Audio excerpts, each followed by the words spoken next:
whispers of the earth and sky.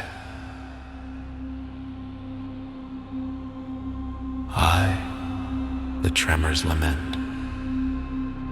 The earth convulsed under the weight of its own sorrow, walls crumbling like ancient scrolls in the parchment of history.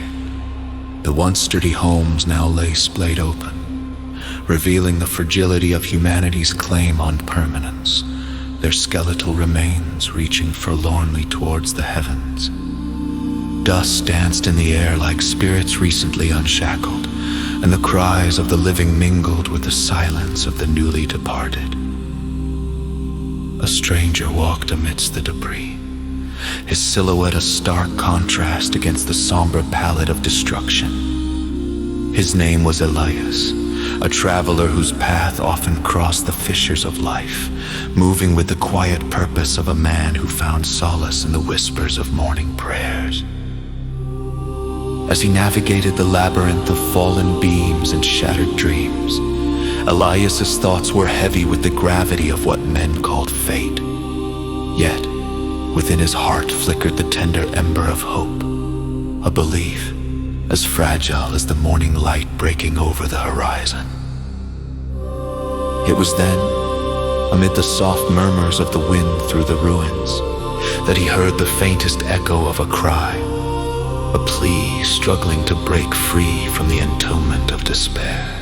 Guided by instinct and the silent prayer he recited with each breath, Elias quickened his pace, his ears attuned to the trembling wail that threaded through the chaos. It led him to a precarious slope where the earth had opened a jagged maw leading down to the river, a vein of silver snaking through the ruins. At the water's edge a young boy clung to a piece of driftwood, his small hands white against the dark wood, his eyes wide with the terror of innocence threatened by the abyss.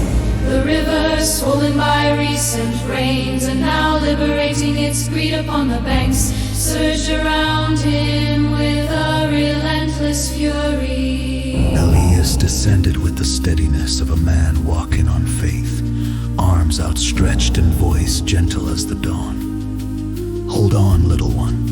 Hold on to the light," he called out, his words weaving a bridge of solace over the chasm of fear. The boy, eyes locked on the stranger, nodded through his tears, his grip tightening as the river tried to claim him as one of its own. Raise a light,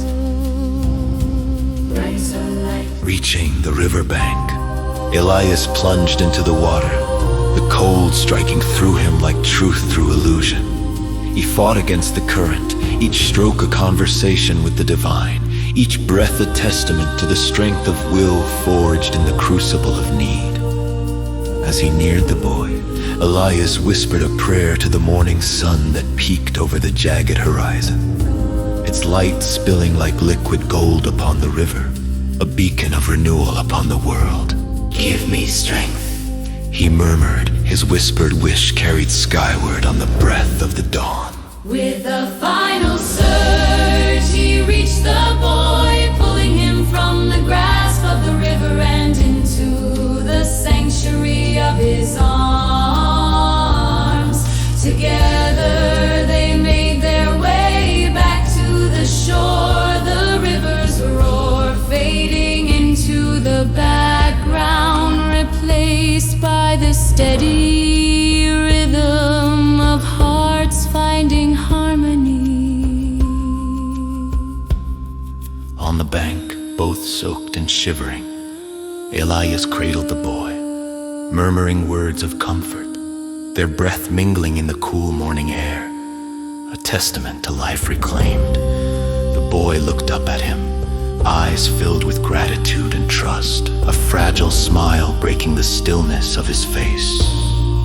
The sun, now fully risen, bathed the world in a golden hue, painting over the scars of night with the palette of a new beginning.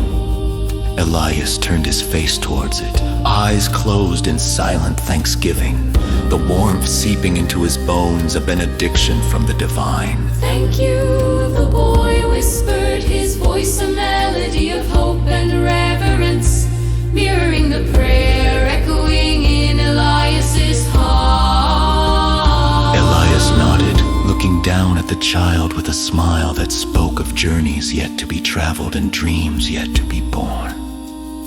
It is a miracle, he said, voice hushed as a psalm, to witness the dawn after the darkness and to prevail when the earth has fallen. In that moment, amidst the remnants of what had been and the promise of what would be, two souls found refuge in each other, a testimony to the enduring spirit of life and the whispered prayers that weave us into the light of day.